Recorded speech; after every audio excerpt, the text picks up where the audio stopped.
Ay, ano ba? Anong nangyari? Recording. Hi guys, good evening. Ayan, gamit tayo ulit ng microphone kasi pag ganitong oras, medyo better na may microphone tayo para hindi tayo masyadong mag-struggle. But, maayong gabi sa inyong lahat. Good evening everyone. Good evening Auntie Christine. Ayan, I'm trying to communicate some of our statements in English, no? Para aware siya. Don't think that I am scared of speaking in English because it's better. Because I know, Auntie, deep down, your conscience is killing you because you know for yourself that you have been lying in front of everyone. So, I don't I don't wish you bad, Auntie. For me, I believe in karma. So, if you are not scared for me, I'm scared for you because of the actions that you chose and the words that you have spoken. Ayan. It's a very serious thing to spread lies and fake stories just because you want to pull people down. I don't know. I don't know why you had to do that. So, welcome once again sa aking YouTube channel. I am Princess Yiga, guys. Sa mga bago pa lang nanood, welcome. I am Princess Yiga. Nakilala po ako as tindera sa Africa kasi tindera ako sa Africa for our life there, like the last 2 years ng aking 4 years na pagtira sa Uganda, kontinente ng Africa. I was married with Ugandan. Separated na kami ngayon, so I am a single mother. So, basically, yun ang kwento ng aking buhay. And this is the part 3 tungkol kay Auntie Christine. So, nakita ko madaming mga comments. I enjoyed reading all of them. I saw how positive other people are about, the things that I have shared. So, to be honest with you guys, no, looking back at those photos and those videos, it actually made me feel like I missed those moments. But also, it made me realize how a certain person can change for the sake of fame, for the sake of greed, for the sake of money, for the sake of reputation, for the sake of envy. Envy played a big role. And speaking of envy, I know na-share ko sa inyo guys ang last 4 years namin sa Uganda before kami pumunta ng Pilipinas. Okay? So, I ended my story dun sa previous episode natin na sinabihan ko si Auntie na hindi ko talaga siya maisama. Pero Auntie Christine begged me to give her that chance na makasama sa Pilipinas. And so, imagine guys, merong nagsabi sa akin, no?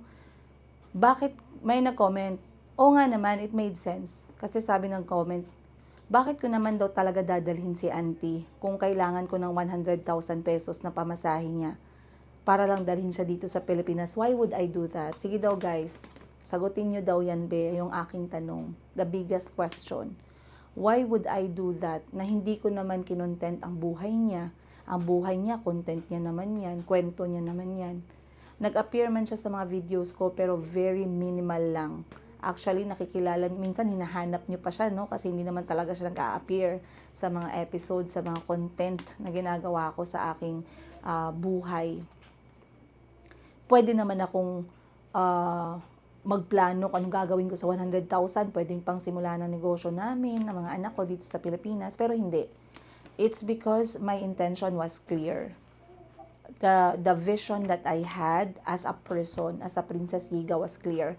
Marami nang nag-comment. Puros naman maganda ang comment mo sa sarili mo. Anong magawa ko, guys? Kung hindi talaga ako nag-wish ng masama para sa tao.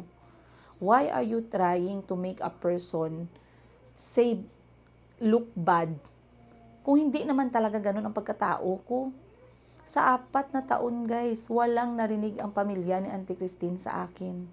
Walang narinig si Auntie Christine sa akin tungkol sa pamilya niya. Ang purpose ni Auntie Christine ay hinire namin siya para sa trabaho na maging katulong kasambahay, helper sa bahay. As long as maayos ang pasahod namin sa kanya, every buwan may sahod siya. Pag may sakit siya, nabilhan siya ng gamot. Pag kailangan niya ng oras para sa sarili niya, pagpunta niya sa salon, maayos ang kalagayan niya, hindi siya nagugutom. On top of that, may mga pa-extra-extra siya kapag may Pasko, may birthday, may sakit, may ano. Wala akong magawa dyan, guys. Bakit ako magkwento ng pangit kung hindi ko naman siya ituring na pangit? To the point na talagang pinili ko na dalhin siya sa Pilipinas. So nakita ko na pwede kong i-sacrifice yung 100,000 pesos pamasahin niya papunta dito. Okay?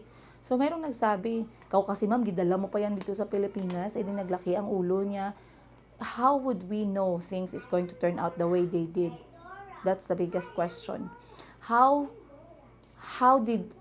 do we get the lesson in life even before making a mistake?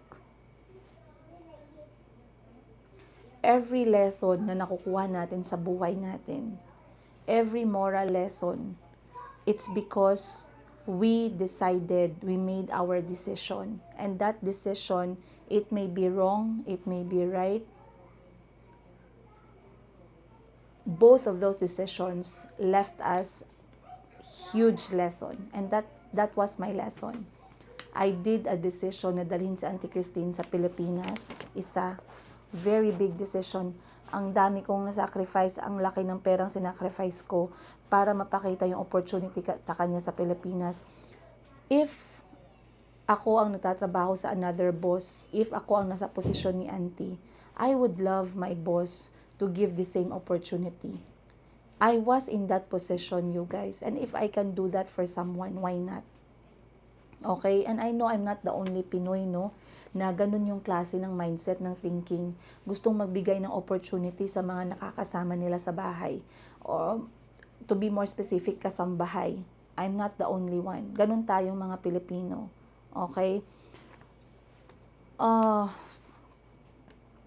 Another kamalian ko is masyado kong pinagkatiwalaan eh. Masyado kong na-spoil. In simplest word, na-spoil, masyadong napagkatiwalaan, masyado ko siyang pinahalagahan ng bongga. Yung pinahalagahan okay lang eh. Pero yung bonggang-bongga to the point na hindi niya na nagagawa yung responsibilidad niya, pero ang dami niya pa ding demands, that's a different thing. Mga desisyon sa buhay ko na it actually left me very big lessons. Yun nga yung sinasabi ko sa inyo. So there's no point of telling me, ikaw kasi ma'am, dinala mo dito, ikaw kasi ma'am, tinuruan mong mag-YouTube. If I have known that Auntie Christine is going to turn out the way she turned out the day she landed or the day I left for Uganda, that was like 2 months before she left the Philippines, I would have not done all those things, to be honest. To be honest with you guys. Kaya nga ginasabi ko sa inyo, no? Hindi ako nakasagang sa ginawa niya, guys. Hindi talaga ako nag-isip na magiging ganun siya. So let me just go back, no, dun sa story natin.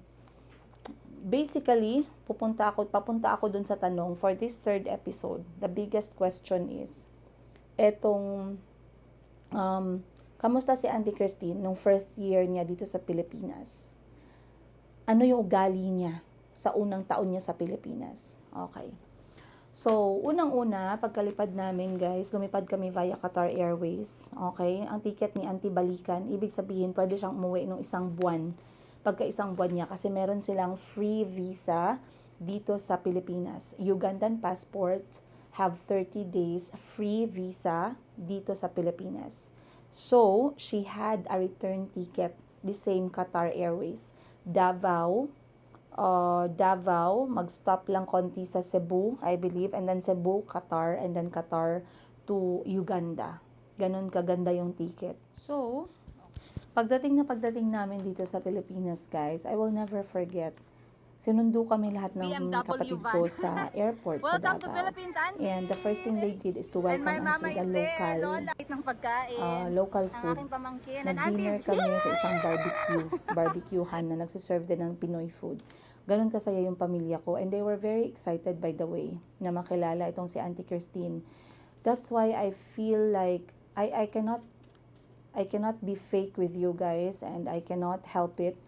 But for me, Auntie Christine, you are an evil. You are an evil for me. And I'm not even going to apologize with a word. I'm going to use. What you did and what you chose to do is diabolic. It's not normal. Okay?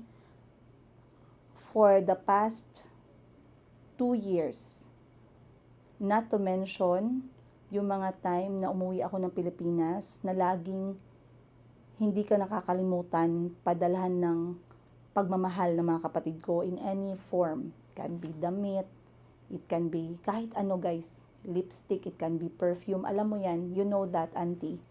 My family loved you, took care of you, gave you medicine when you're sick, gave you gifts, pampered you when you feel tired. You even have a special seat in every car, every travel.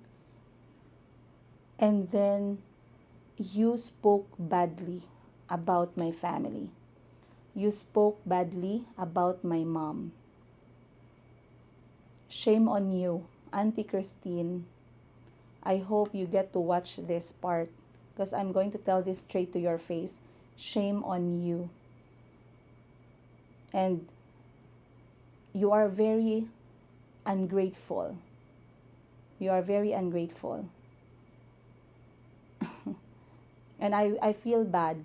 I feel bad for your mom and your dad. I'm sure they are not aware of the things that you've been doing. Everything you just said about me and my family, about me for 6 years, are all, you chose to, may nag-comment eh. Sabi nung nag-comment, hindi naman tanga ka pala ma'am eh. Ganun sinabi sa akin. Tanga ka palang gaga ka, nagmura pa sa akin. Kalmahan niyo yung puso niyo guys. Masyado kayong nagpapakita na yung inyong pagkagalit bobo style. Okay? Ang sinabi is, tanga ka pala, Princess Yiga, no? 2 weeks lang yung pag-usapan, 2 weeks lang yung topic ni Christine na tinato mo siya ng masama sa 2 weeks.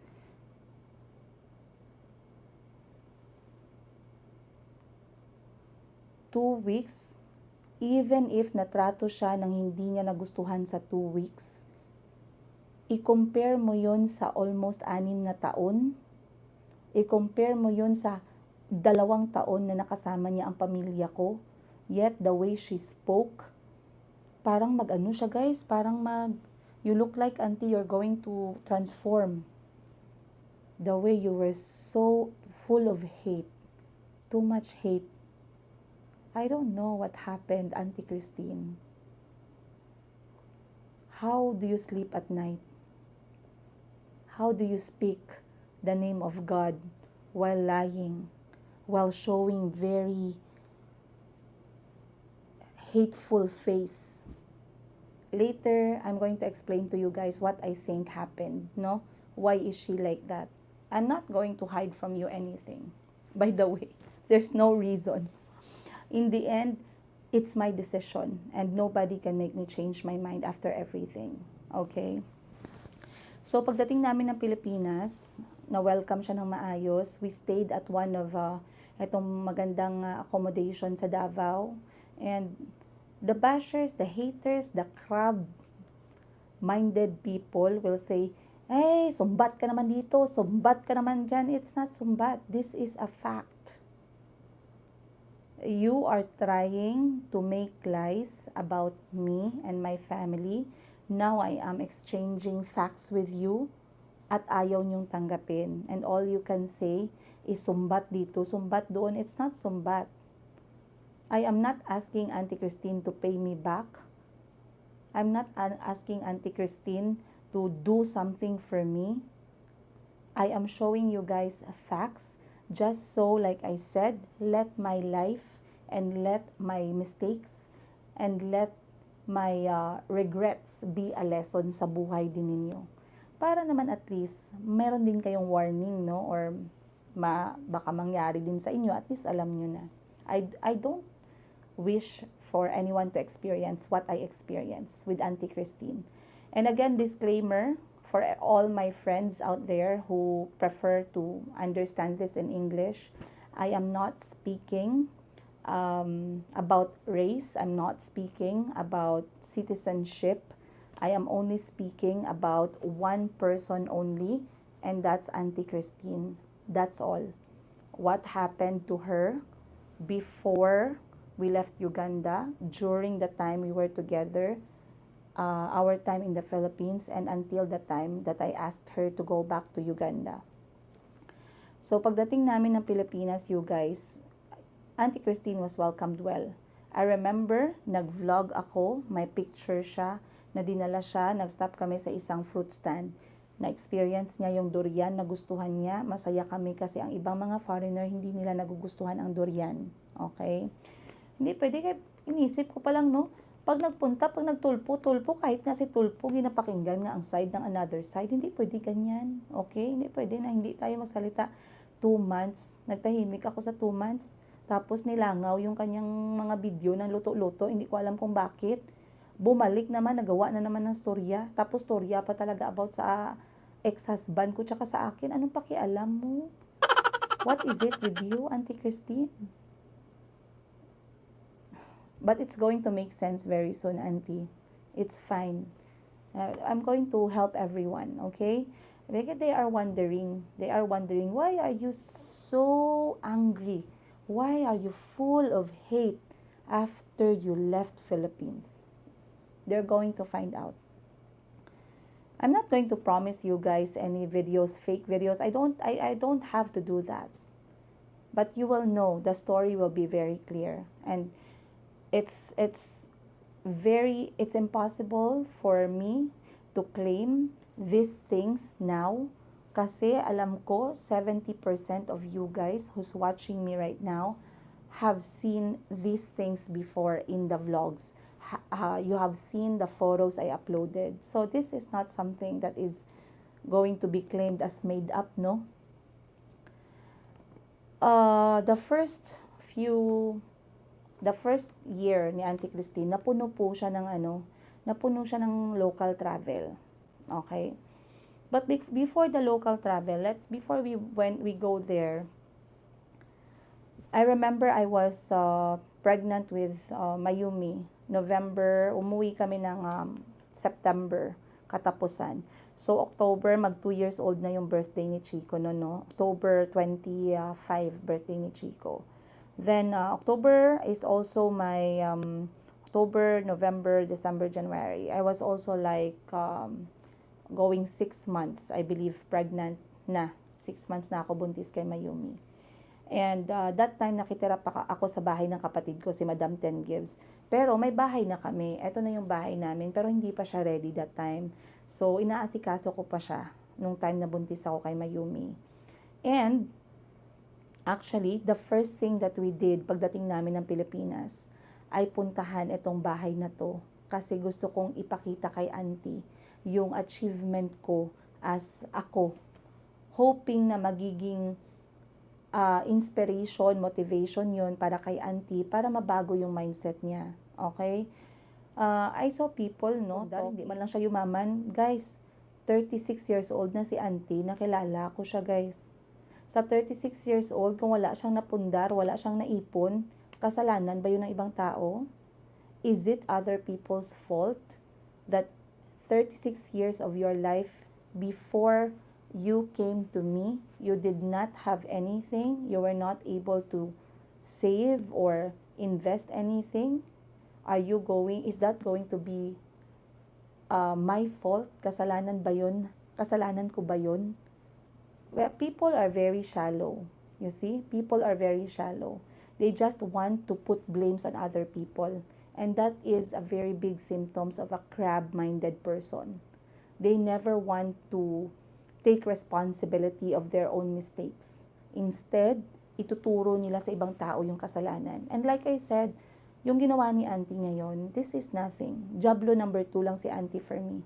Okay? May jablo number 1 na nangyari sa buhay ko. And it sounds familiar. Everything na ginagawa ni auntie, it sounds familiar. Katulad ng sinabi ko sa inyo, later it will make sense, no? Slowly. So, October, birthday ni Chico. Merong pictures, papakita ko yung mga pictures. Kasi like I said, etong cellphone ko na to, cellphone ko pa to sa Uganda. Okay?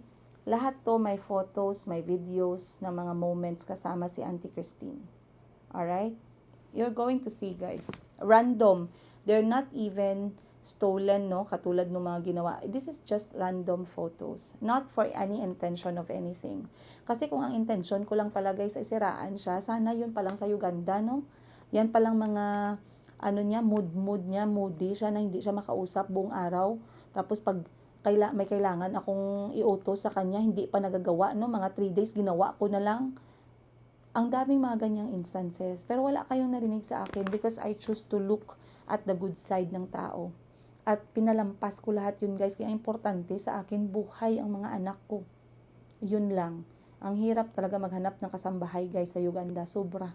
Kung alam nyo lang ang mga story ng mga kasambahay sa Uganda, no?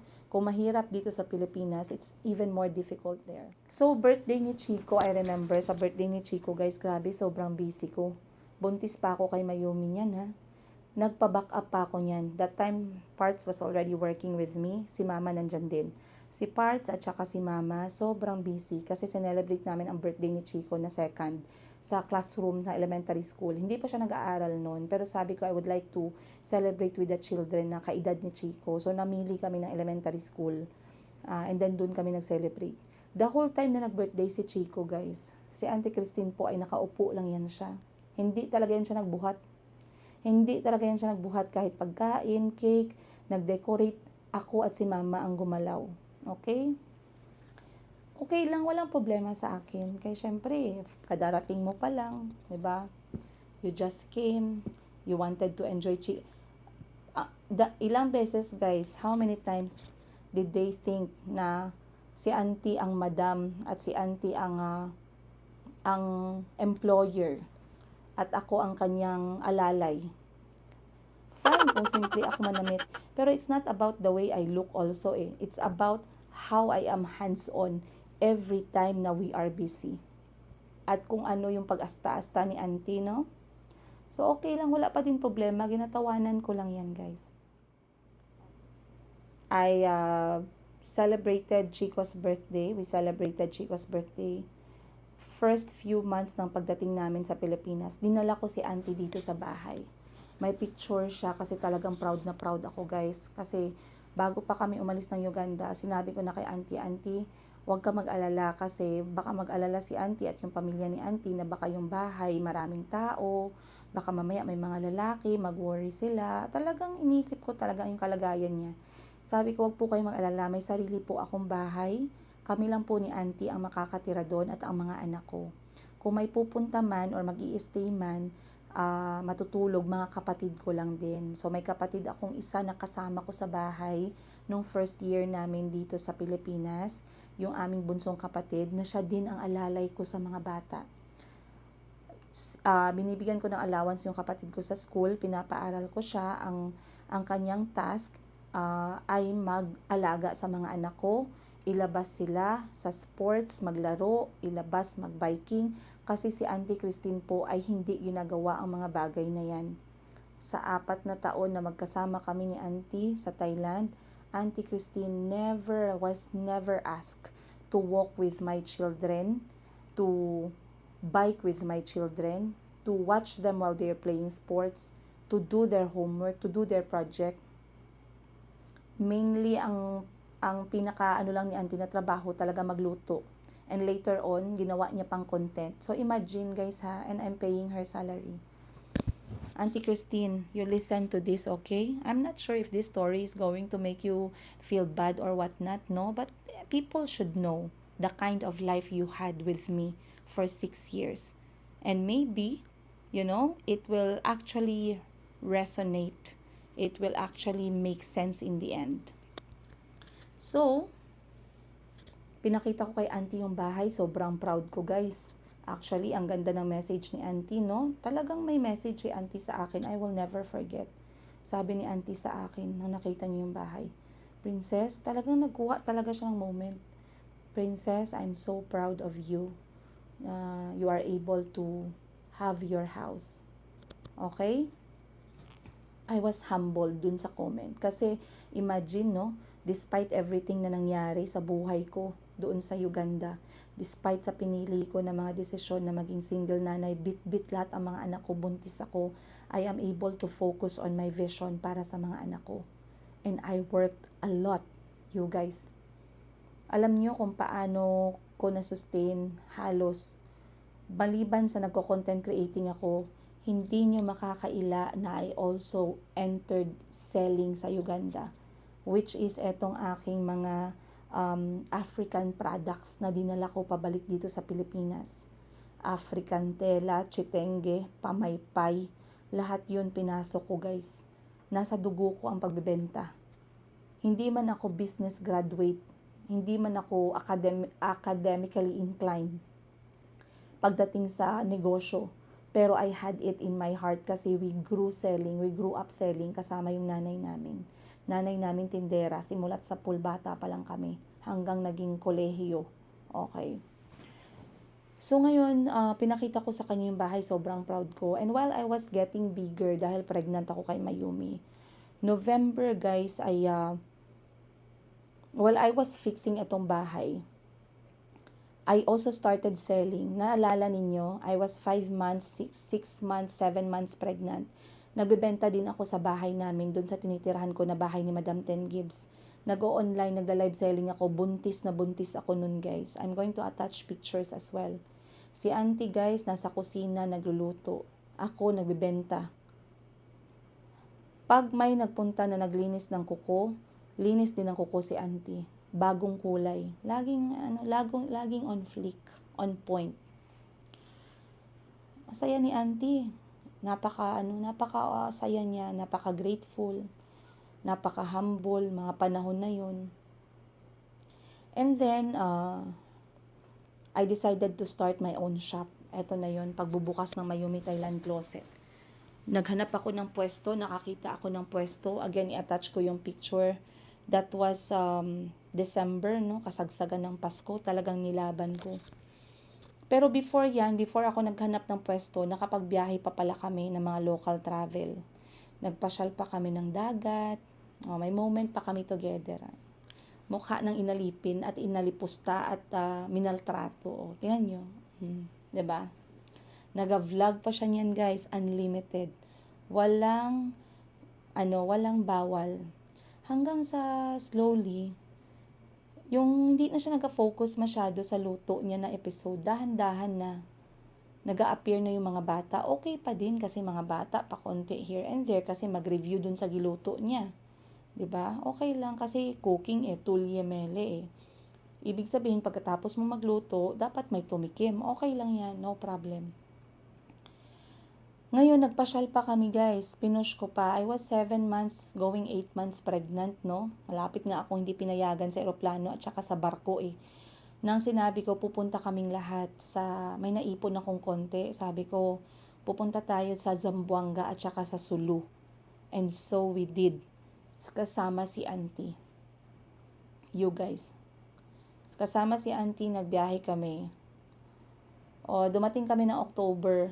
'Di ba? October buong buwan, pagka November niyan. So pagbalik namin, nagkaroon actually ng episode etong si auntie. Ito yung unang episode niya since dumating kami ng Pilipinas, na bigla siyang nalungkot, bigla siyang na-bar down.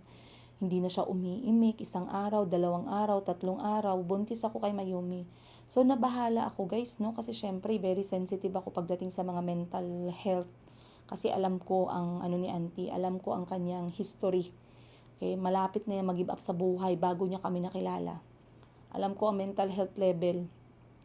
So very sensitive ako sa ganyan. So that time nakita ko 5 araw, pagdating ng mga 6 na araw, sabi ko hindi na pwede ang ganito.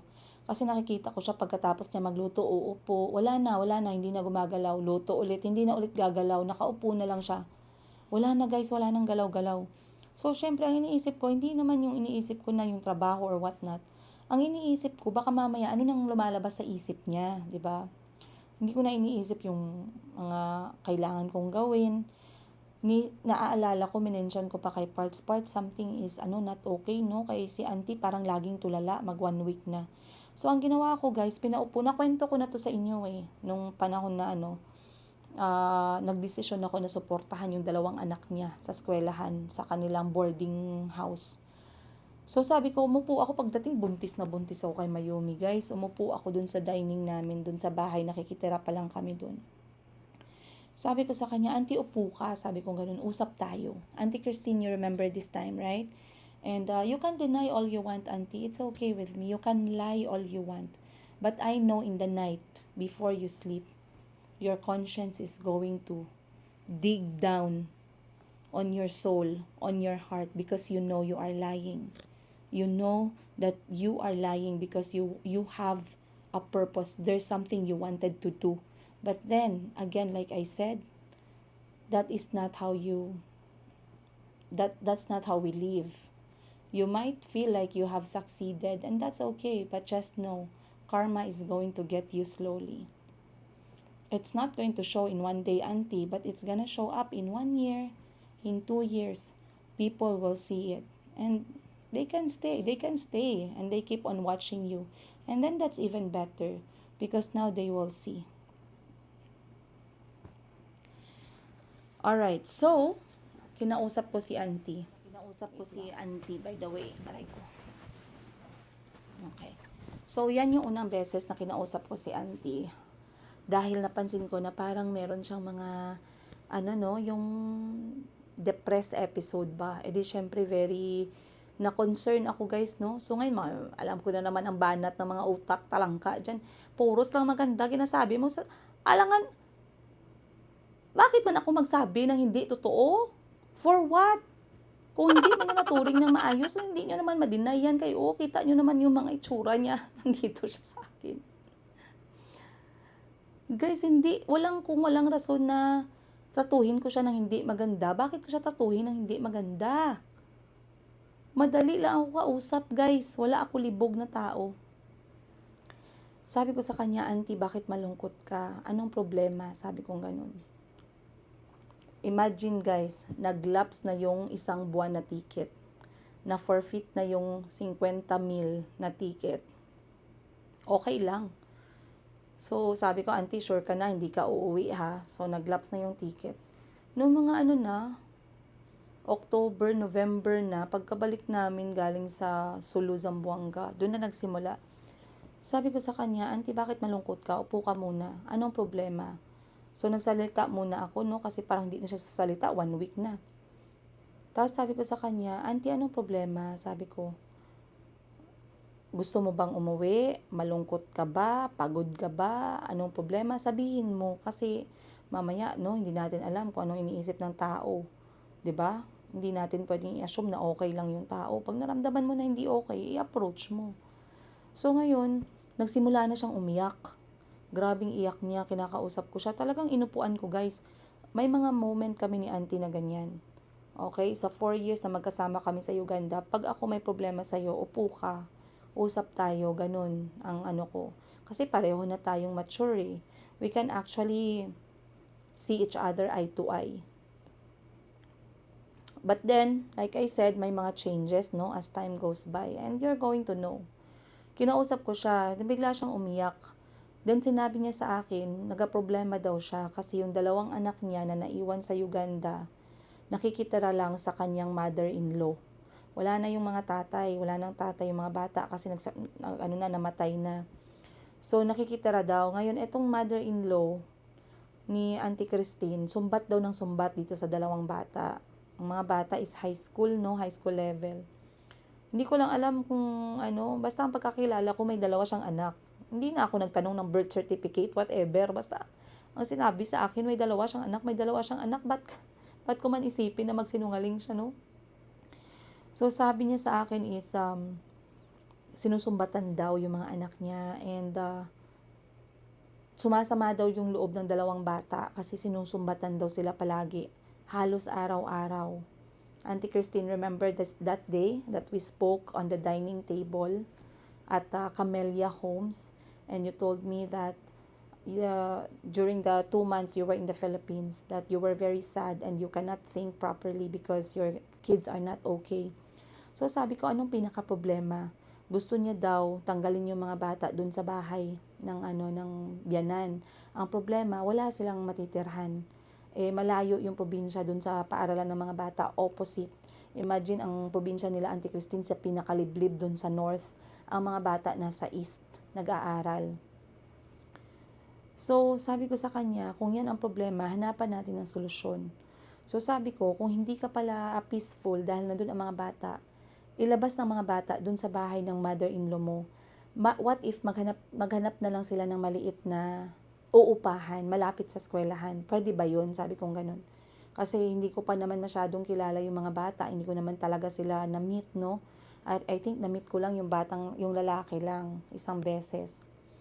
Nung pumunta kami kina Auntie Christine. Sabi ko sa kanya, yan lang pala ang problema, Auntie. Parang sobrang depressed ka. Hanapan natin ng paraan. Anong problema? So, akala ko, guys, nag-step in ako ba? Siyempre, ang concern ko kay Auntie, hindi as amo hindi na as amo. Para ng pamilya no? So, sabi ko sa kanya, Auntie, kung gusto mong mag-uwi, sabihan mo ako ngayon. Kung gusto mong mag-uwi, uwi ka na. Kasi ayokong mag-isip ba, mentally hindi ko kaya, guys. Hindi ko kaya na saluhin si Auntie mentally kung lagi siyang ganun. So, kung ang gusto niya that time, gustong umuwi, hanapan ko ng paraan. Isa lang ang gi-request ko sa kanya. Bigyan niya lang ako 3 buwan para maghanap ng pera. Yun lang ang gi-request ko sa kanya. Sabi niya, hindi niya naman daw gusto mag-uwi, pero ang problema, ang mga bata. So, sabi ko, okay, ganito na lang gawin natin. So, suportahan ko yung 2 bata, maghanap sila ng apartment, malapit sa bahay, malapit sa eskwelahan nila. Kaya na ba nilang magluto? Oo daw. Kaya na ba nilang mamalengke? Oo daw. Kasi yun yung pinaka-crucial. Kaya na ba nilang tumira 2 sila sa isang room lang? Oo daw. So, dun ako pumasok. Nag-volunteer ako na suportahan etong nirerentahan ng mga bata na kwarto malapit sa paaralan. Mind you guys, never ako nagtanong ng resibo ng kwarto. Never ako nagtanong ng picture ng kwarto. Never ako binigyan ng video. Never ako pinakitaan ng video ni Auntie anong itsura ng narentahan nila. Never ako nakakita ng video na kahit short man lang na natuwa yung 2 bata na meron na silang bagong space. Never. Okay lang guys, hindi ako nagduda. Hindi ako nagduda talaga. Ganun ako magtiwala sa tao. Kasi syempre, mga bata, di ba? Bakit mo pagdamutan yung mga bata na gusto lang naman mag-aral? Simula noon, November, buntis ako kay Mayumi, nagsimula na ako magpadala guys kasi may bangko ako sa Uganda. So, ang ginagawa ko, yung pera sa Uganda, tinatransfer ko dun sa parang GCash number, no, mobile number ng pamilya ni Auntie Christine. So, bukod sa tinatransfer ko, may allowance din si Auntie. Uwi ka. Pero kung gusto mo magstay, alam mo na hindi ko na kaya. Hindi ko kaya na magkuha ng helper kasi wala na akong pera.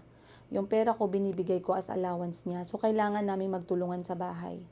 Okay? Bahala kayo guys kung anong desisyon ninyo. Kung kayo yung nasa kalagayan ko, bahala kayo kung anong gusto nyong gawin. Kung gusto nyo iba yung desisyon na gawin nyo, pwede nyo siyang i-hire. Walang problema din. Okay?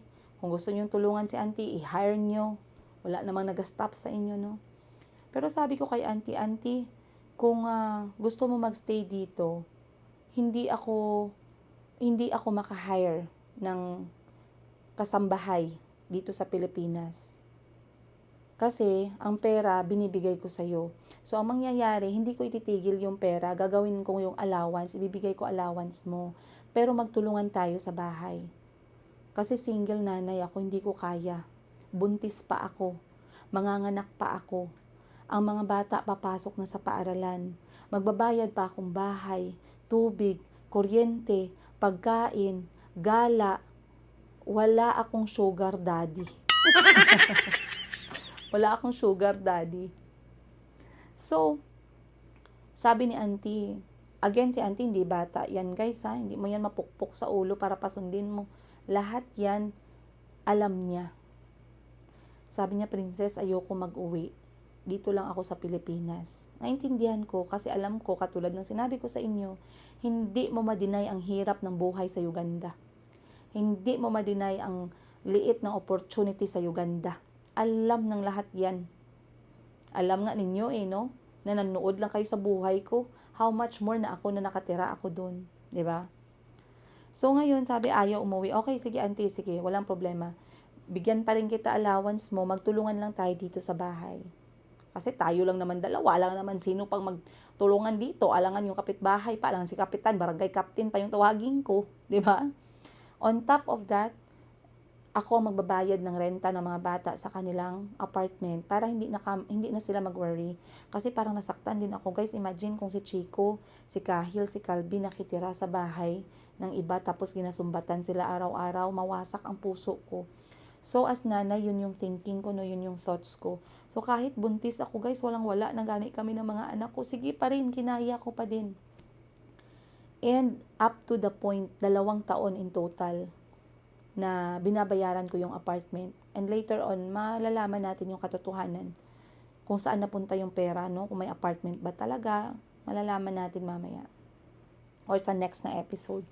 So ngayon, sabi ko sa kanya, okay, hindi na. Stay na si auntie, binayaran ko na. And then, naging okay siya. After nung time na yan, nasabi ko, auntie, eto yung pera. Tag-3 buwan, guys, bayad ang apartment ng mga bata. Tag-3 buwan ako magpadala. Alam niya ni Auntie Christine. Auntie Christine knows that I am paying for the apartment of the children nung kabago pa lang kami dito para hindi lang siya mag-worry ba, hindi siya ma-depress. Auntie Christine, you know this. I am paying 3 months every time in advance just so you will feel better. Just so you don't have to worry about your children. 3 months, magkano ang bahay guys? 150,000 Ugandan shillings or 3,000 pesos every single month. Binabayaran ko ng sabay-sabay yan. So, pag nagbayad ako ngayon, para iniisip ko, hindi siya mag-worry. Ang mga bata, hindi din mentally mag-worry at kampante yung loob nila na meron silang matutuluyan habang nag-aaral. 3 months, that is 450,000 Ugandan shillings or nasa 9,000 to 11,000 pesos. Depende sa palitan. Bayad. Okay na si auntie, bumalik na yung sigla niya. Okay na ulit ako guys, kasi syempre mentally okay na si auntie, no? Bumalik na yung sigla. Wala nang problema. And so, nagpatuloy. December, nakafocus na ako ulit. Naghanap ako ng maliit na pwesto ng Mayumi Thailand Closet. Dito na ako nagbukas ng negosyo. Yung kauna-unahan. Kasi nagkaroon na ako ng kapital, tinulungan ako ng mga kapatid ko, bumangon dahan-dahan. Binigyan nila ako ng mga stocks. Ang gagawin ko lang magbenta. Kahit buntis ako guys, 8 buwan nakita niyo ako mag-live selling. Kahit nung huling araw bago ako nanganak kay Mayumi, nakita niyo ako na nagbebenta. Inaayos ko yung maliit ko na boutique. And then, December, January, I gave birth. Nag-Christmas pa kami guys together na buntis ako. I remember Kahil was also there. Nag-family picture pa ang all. Ayan guys, yan yung picture. Nag-family photo pa ang all. Oh, yan yung ngiti ni Auntie Christine. Now tell me, you guys can judge with these photos. Auntie Christine, I know very well why you transformed into someone who is just so evil to the point na you will spread lies not only about me but my family. You wanted to go up where you wanted to go by destroying someone. I will be surprised if you can sleep in the night after you did what you did. Nag-Christmas pa kami, may videos pa. Ayan guys, play natin yung video. Kasi birthday ni Auntie December 24, birthday ni Calby December 23. Hindi ko na ma-celebrate ang birthday ni Calby guys, kaya gina-focus ko kay Auntie ang birthday niya para ma-appreciate siya. Okay? Yan, mga kapatid ko, nag-greet, iyak-iyak pa si Auntie dyan kasi prank na surprise siya, no? Syempre, December 24. Si Auntie kasi wala talaga na celebrate na birthday yan until the time na nakasama niya kami pamilya. Hindi niya na-celebrate birthday niya, never siya na sorpresa. So, yan ang kauna-unahang birthday ni Auntie Christine na celebrate. 2 beses siya nag-celebrate ng birthday niya. Lahat yan, kompleto. May mga sorpresa, may birthday cake, lahat. To appreciate Auntie and make her feel na pamilya tayo dito sa Pilipinas. Naglabas yung kanyang mga katamaran, no? Later on, lumabas pa. Konti-konti pa, konti-konti. So, nanganak ako kay Mayumi. Pagkatapos ng anak ko kay Mayumi, 1 linggo lang, bumalik na ako sa pagtatrabaho. Nagbenta ako ulit. Dinala ko si Auntie dun sa kauna-unahang tindahan ko. At alam ni Auntie, pangarap ko yan kasi na-open up ko sa kanya yan. Pangarap ko sariling bahay, pangarap ko sariling negosyo. Dinala ko siya para ma-inspire si Auntie guys, na hindi pwedeng dahil single nanay ka, dahil niloko ka ng asawa mo, dahil ikaw lang, malulugmo ka na. Ganun yung aking mensahe. And I felt like, iniisip ko, my win is also your win. Ano yung blessing ko? Tatawid yung blessing sa'yo. Tatawid yung blessing sa mga anak mo. Kasi yung hirap ko at pagod ko, guys, hindi lang naman para sa akin at sa mga anak ko yun. Para kay Auntie, para sa mga anak niya na nasa Uganda. Saan ako kukuha ng pambayad? Eh di syempre galing din sa benta ko. Diba? Wala naman akong kontraktor. Wala na yung kontraktor. Zero support yung kontraktor. So ngayon, during the day ng aming opening ng negosyo, andyan si Auntie. Oh, sarap ng ngiti. Very, very nice. Mabait si Lalay, mga time na yan. And so, that was the start. I gave birth with Mayumi and I breastfed Mayumi for 6 months until I was diagnosed with this life-threatening na sakit. And I was diagnosed when I was almost dying, no? So this one, I'm going to share with you more sa next natin na episode. Haba-haba. I'm not going to stop, I'm not going to miss the story kasi there's a lot of good memories there. There's a lot of amazing memories there. And Auntie knows that. Auntie knows that. And maybe because she was full of hatred in her heart, she did not remember all these things. But I hope this video, if Auntie Christine is going to watch this together with her family, all these memories will come to you. Auntie, you are blinded by hate. You are blinded by envy. You are blinded with jealousy. You are blinded with too much hate that I don't know where it's coming from. Because as you can see, from the first year that you've been with us, 2nd year, 3rd year, 4th year, 5th year, your first year here in the Philippines, you have seen all these memories. I guess I have to stop there, you guys. Ayoko masyadong mahaba to. We're going to start where I gave birth with Mayumi. Kasi dito na din simula nagdahan-dahan, nagbago si Auntie Christine, dahan-dahan, pero hindi ko pa din problema yun. Hindi ko problema. Kasi katulad ng sinabi ko, ang priority ko ay ang mga anak ko laging kompleto. Yun lang muna. At ma-provide ko yung mga needs ng lahat. Again, sa lahat ng yan guys, may kasama ako. Hindi lang kaming dalawa ni Auntie sa mundo. Nakita nyo, nag-vlog ako niyan. May mga pictures niyan. May mga tao na nakakita niyan. Okay? At dahan-dahan napapansin ng mga kapatid ko na si Auntie ay hindi na masyadong gumagalaw. Hindi na siya masyadong, mabagal. Mabagal at dahan-dahan na parang lagi na lang siyang gusto na nakaupo. Okay? And to mind you, hindi pa to kasagsagan ng paa niya, ha? Hindi pa to sumasakit yung paa niya. First year namin. So, may mga nagawa si Auntie, may mga ginagawa si Auntie na nagke-question na yung mga kapatid ko. Pero, in everything na nangyari sa buhay ko, never akong question ng mga kapatid ko. They always trusted my decision and they knew that because alam nila na pag nagkamali ako, I swallow my lesson. Tinatanggap ko ng buong buo yung lesson. Hindi ko siya tinitira pabalik. Okay? So, they trusted my words. They trusted my assurance para sa kanila. Kahit ilang beses na nila nakitaan ng something, may something na nagsisimula na ugali si Auntie Christine. So, that one, we're going to start talking about that on the next episode when Auntie Christine's attitude slowly started changing the moment she enjoyed the first few months here in the Philippines, which is September, October, November, December, January, and then I gave birth to Mayumi January 16, February, the first 6 months dito sa Pilipinas. After ng 6 months na yan, something changed at napansin ng lahat. Hindi lang ng mga kapatid ko, ng mga tao na nakikita kami sa public, ng mga tao na accidentally nakikita kami sa mga lakad-lakad namin, napapansin ng mga taga-Jensa na nakafollow sa buhay ko. And they're going to comment down below, by the way. You're not going to deny that one.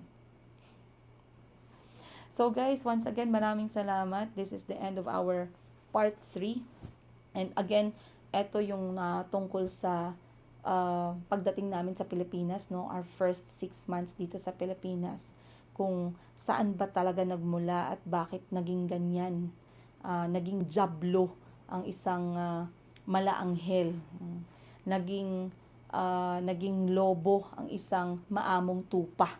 Okay, very delikado. Sabi nila, delikado daw yung mga yawaon og face, no? Delikado daw yung mga ratatat ng bunganga. Delikado daw yung maingay. Actually, ang pinaka-delikado, yung pinaka-tahimik. Yung sa tingin ninyo ay, alam nyo, malamya. Kasi pag ang inggit umakyat sa utak, delikado yan, guys. Sinasabi ko sa inyo, very delikado. Kaya kung nakita niyo yung sarili niyo sa ganyang sitwasyon, remove yourself immediately. Immediately.